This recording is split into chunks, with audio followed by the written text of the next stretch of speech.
Thanks, Jim. That was great. Well, that was very, I have to live up to some expectations here. But the beauty, when you have, my parents are from Ireland. I grew up in an Irish neighborhood in New York. And I won't talk about that for too much, but the beauty about having an Irishman up here is that I have a captive audience. And yeah, I guess you have to listen.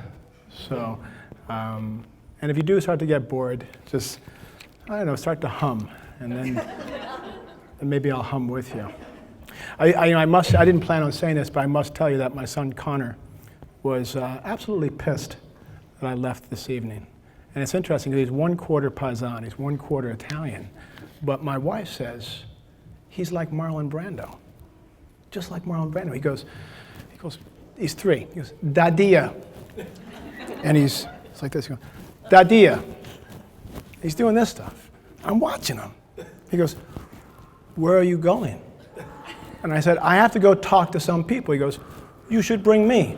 I said, I can't. He goes, Dadia, when you leave tonight, I will miss you. And I said, I'm sorry, Connor. And then he says, Dadia, and his fingers, Dadia, you break my heart. and then he looks, he does this. And my wife's watching this, and she said, it's like the kid is reading off of these cue cards. I'll tell you a little bit of my story. And perhaps it'll serve you. Perhaps it'll serve you. I'm not looking to win converts, but I think that essentially in life, and this is what my father taught me, he said, boy, we all have a story to tell. Tell your story. But what's most importantly is he is really my hero. He said, but live your story. Live your story. And this is a guy who was a farmer in Ireland who never went past the 8th grade. But he is so incredibly smart and so incredibly wise. And he is still walking 5 or 6 miles a day while taking care of my mother in a nursing home. And I get to watch him. And he always taught me, you learn a lot, boy, if you watch. Watch, that's the most important thing. So in terms of my story here, I probably, I could talk to you a little bit about Casey's Fitness tonight. I'll tell you about how I did it and how I started it. I should probably tell you a little bit about what I did before Casey's Fitness and how I kind of fell into my business very much by accident. I was in graduate school at UB, and I was doing history. And it was interesting, but I wasn't passionate about it. But I also knew that I needed to pay tuition. So I thought it would be interesting to do some personal training. It would pay for books. But I didn't anticipate that so much more would come from it. See, prior to that, I'd worked at some of the large gyms in town. And I never sort of understood, I never quite got why they did the things they did. In fact, one time, at a very, very well-known club in the area, I asked to speak to the owner. And I said, I've got a great idea that would help your business. I could tell he was absolutely, well, frankly, just pissed that I was talking to him. He looked at me, he started to do this, like you could see his muscles just were doing that. And he said, what do you want? I said, well, I think it's an idea that would help your business.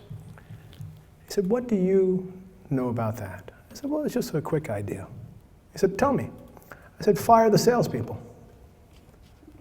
Fire all of them. Do that. He said, they tell me you're smart, but I don't see that about you. Why would I do such a stupid thing? I said, well, let's just do this. Take every trainer, coach, whatever you want to call them here, give them 100 members, and give them a good hourly wage, and give them bonuses based upon their members' usage patterns.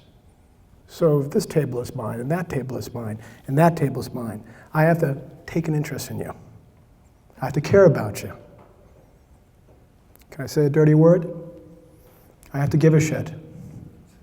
Shit's a good thing, though. It's fertilizer. You plant it, helps crops grow.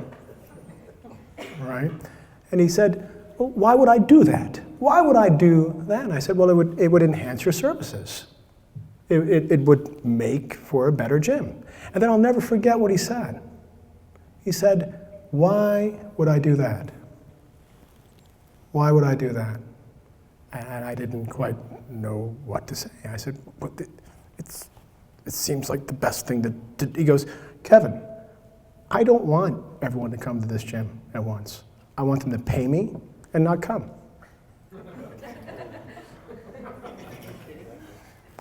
And it was incredibly stifling for me to hear that. And I thought, you know, if I'll never open my own business, because I thought, okay, I'll probably get a PhD and I'll be teaching someplace in Kansas, for all I know, in some small community.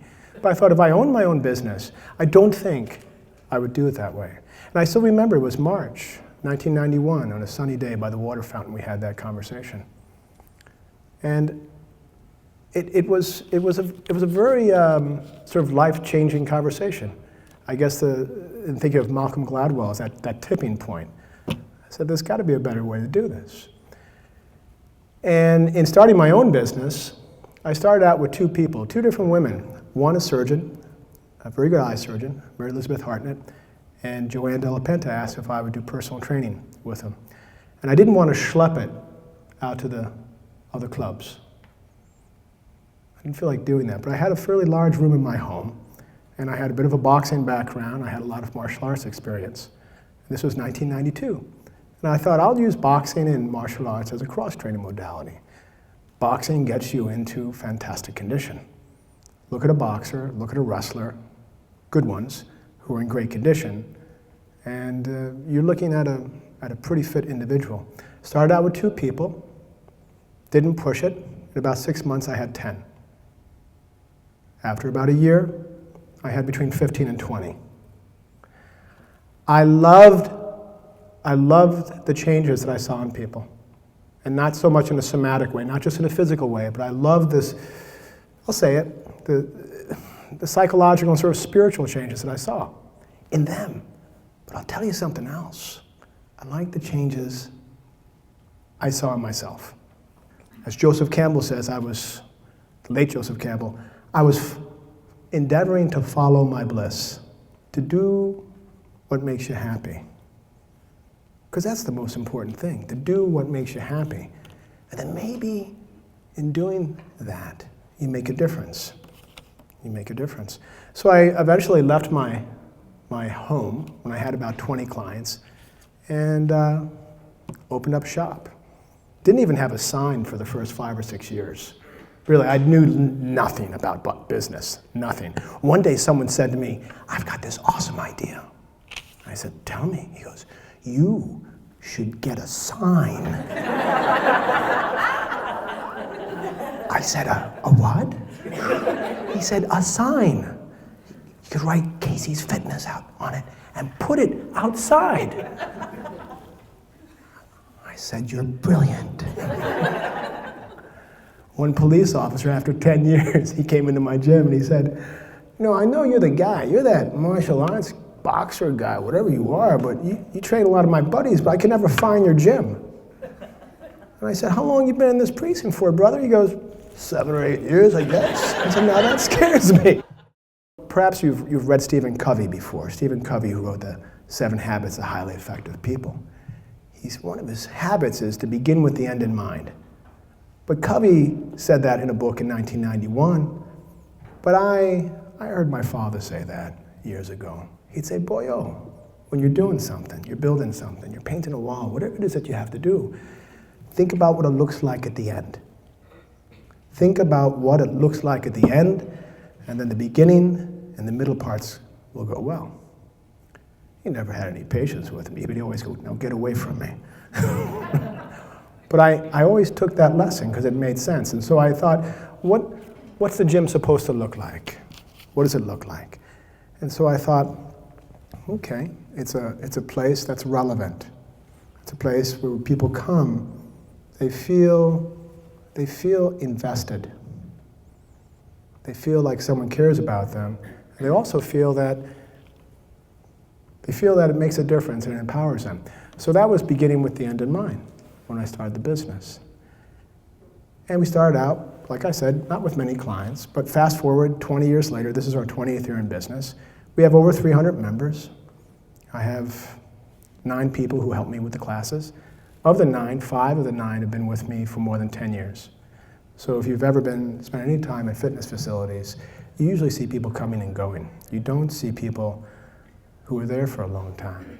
So I usually get these guys when they're quite young, and they stay with me, well, essentially forever, until they relocate.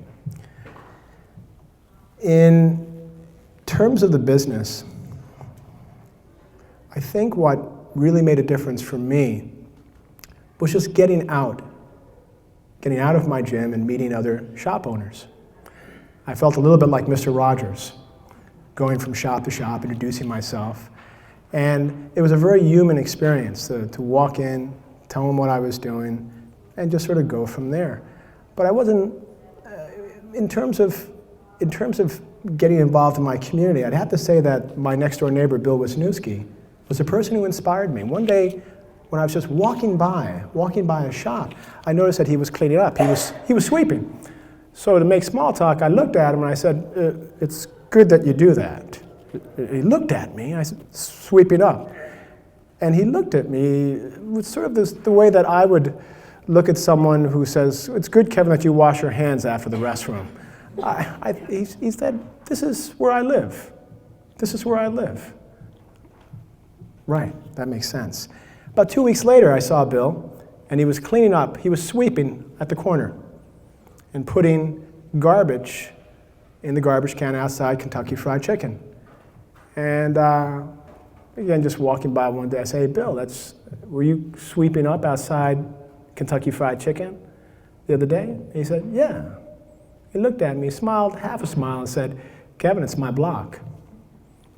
It's my block. And then about 3 months later, I saw him over by Panos, up on Elmwood Avenue, about 2 miles away. And he was standing on a chair, and he was trimming a tree branch. And I thought, wow. And this time I was a little bit tentative. I said, I knew I saw him. I knew it was Bill. He was on the chair. But I said, did I see you? I lied. I said, did I see you? Was that you on a chair, standing on a chair in the middle of Elmwood Avenue? And he said, yeah, that was me, Kevin. And I'll never forget what he said. He said, Kevin, this is my community. And then he finally smiled at me. And it kind of hit me. I thought, one guy does these very sort of anonymous things. And I remember when I would walk to work in the morning, I'd always think Elmwood Avenue at that time was rather dirty, 1992, 1993. So I started picking up litter on the way to work. Just, I felt a little bit sort of embarrassed because I would walk, if no one was looking, I'd pick up a can and throw it in the garbage can. Because, there's a lot of crazy people on the avenue, too. I didn't want people to think I was crazy. Hey, isn't that boxer guy picking crap up off the ground? Yeah, that's him. Yeah. Don't go near him. He's filthy. And then, as time went on, I thought, I should get a hefty bag and put the garbage in the hefty bag. Right. So it took a mile or so to get to work. It was a mile. Yeah, about a mile. And I would fill this hefty bag up with garbage. And I'd feel really good about it. Really good. It's good exercise, too. And then I got the bright idea that I needed help. So I started asking, after boxing classes, I started asking for help. And I was very persuasive for some reason at getting people to help me. I'd say, what are you doing on Sunday morning? Well, I don't know, just kind of sleeping. And I said, what you should do, you should meet me early. I'll have a cup of coffee. I'll buy you a cup of coffee. Yes, I'll buy you coffee. And then, he goes, then what will we do? I said, then we'll get plastic bags and gloves and we'll walk up and down the avenue. We'll pick up garbage. Won't that be great? Now, I just thought that people sort of liked it, but as time went by, they said, well, you're a boxing instructor, and sometimes you spar with us, and sometimes we were afraid not to do it. I'll tell you, people came to me and said, I did this, and I hated the idea of meeting you on a Sunday morning. But when we did it, it was kind of fun. And we got a lot of work done. And we really made a difference And we did that for years and years and years. And then we started thinking, well, what else do you need in a neighborhood? Flowers, buy trees. And we need more trees too. We need more trees. So I thought, well, let's plant some trees. And I went to speak with City Hall, and they said, well, how do you plan on raising money to plant trees? I said, well, what I'm going to do is get a keg of beer, maybe 2 kegs of beer, and get some food and invite all my friends.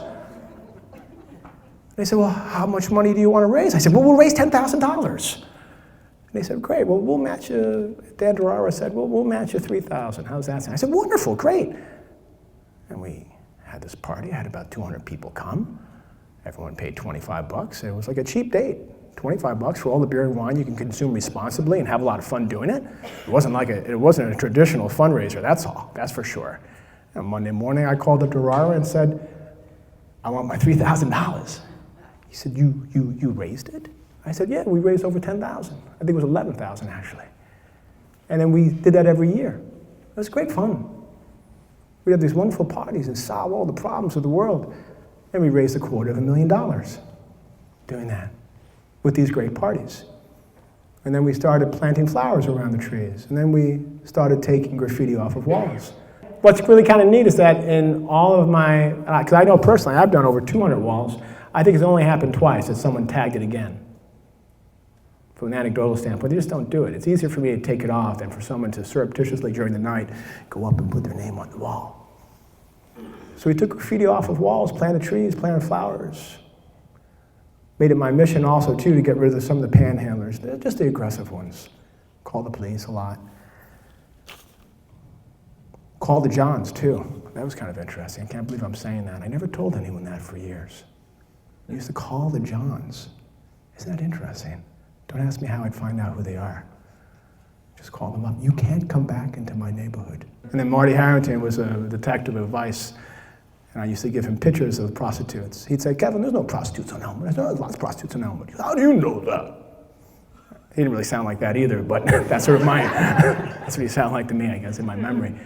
And I'd walk up to these prostitutes with this camera that would immediately develop. I'd go, can I take a picture of you? Who is it for? I said, a project. I'd take a picture. So I'd hand out these pictures to Marty Harrington. And he'd say, thanks. Now I know who to look for. This is helpful. This will sound incredibly pretentious, but I think that there are other people who helped, and there are other people who did some really cool things.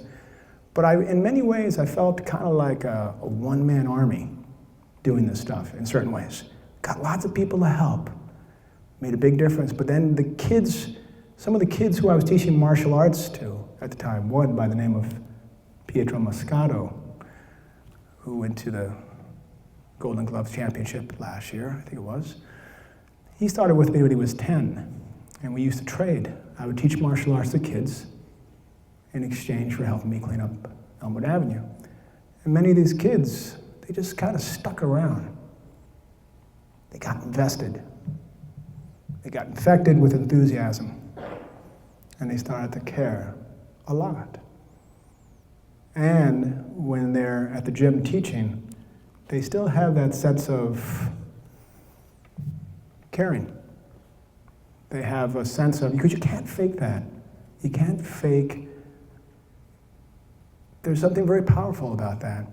When you're working with people, whether it's with their exercise program or teaching a young boxer, or going out in the street and just picking up litter, you can't fake enthusiasm. And it's amazing how, when you do take little steps towards doing that, all sorts of neat things just change. It changes for you. And I remember a buddy of mine, his first name's David, he teaches at Carnegie Mellon, a brilliant guy. Years ago he said, Kevin, I love you. You can always tell when someone says, I love you, but there's that conjunction that comes, but. My mother used to that, kiss you, Dad, and I love you, but. And then she'd tell you, she'd knock you out. You're not going to amount to anything, Kevin Michael. But I don't think she really meant that. But David said, I think you spend too much time in your community. and not enough time with your business. I'm talking to you, I think it seems like it's 20 or 25 hours a week, and that's going to affect your business. And I said, tell me more. And he'd expound upon it. He had this MBA from Harvard and straight A student at Princeton, very good guy. He told me last year, he said, I still talk about you at Carnegie Mellon. No, I actually talk about how you started your business and the way you've done it. And I said, David, I appreciate you sharing that with me, but I think you're full of crap. Because I don't know any other way to do it. The paradigm that I wanted to operate from was my father's paradigm, because he was a farmer. And for me, I told David, a business is a sentient being. It eats. It breathes. It has a life. And you have to treat it in the same way my father treated his farm. I still like to talk to him about it. He gets animated. He talks about it with a sense of passion, even though he left Ireland in 1948. He talks about it like he's still there. Still there. You don't get rich on a farm. So I like that. And perhaps in certain ways, I thought too much like a farmer and not enough like a businessman. And I ran my gym too much like a community center at times. But I will tell you this, it always came back to me. It always came back to me, that karma. I didn't plant trees because I thought it would be good for business. We didn't clean up the avenue because we thought it would be good for business. We didn't do all those things. We didn't teach martial arts to inner city kids and African refugee kids because we thought it would be good for business. We did it because eventually you're going to die. You're going to die eventually. As a child, I was always obsessed with death. My mother used to take me to every wake, it seemed, every few weeks when some old Irish guy was dying, she'd take me in tow. Go up to the casket, boy, say a prayer. Sitting looking at some dead guy. I remember him, he used to get drunk down at Murphy's. Yeah. See him coming out of the bar. But the point is that it stayed with me, and I remember asking my father about this, always asking questions about death. Always asking questions, and finally he looked at me one day and he said, boy, why do you think about these things so much? Why do you think about death? I said, well, you know, it's kind of in New York, back in the 1970s, it's kind of around us. It's a 1.5 bedroom tenement, 5 boys, a dog and a cat, and a 1.5 bedroom tenement over a jazz bar. I guess my mother and father figured, well, plenty of room, might as well get a dog and a cat.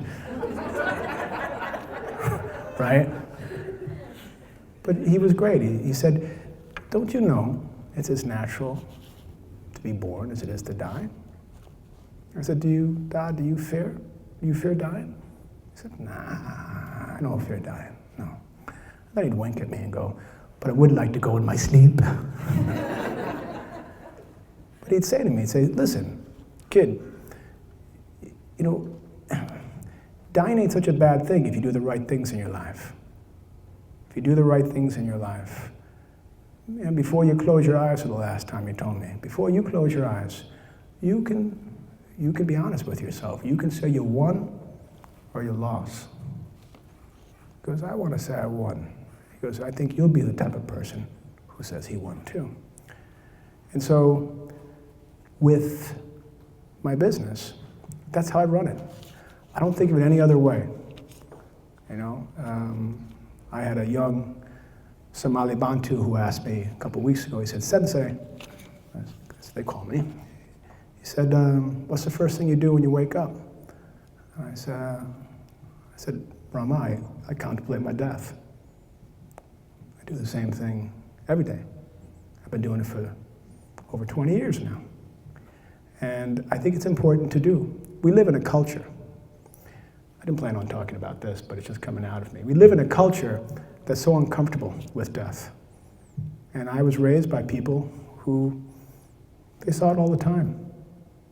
And I think if you begin with the end in mind, if you think about the end of your life, then it makes this moment, like what we got right now, even here.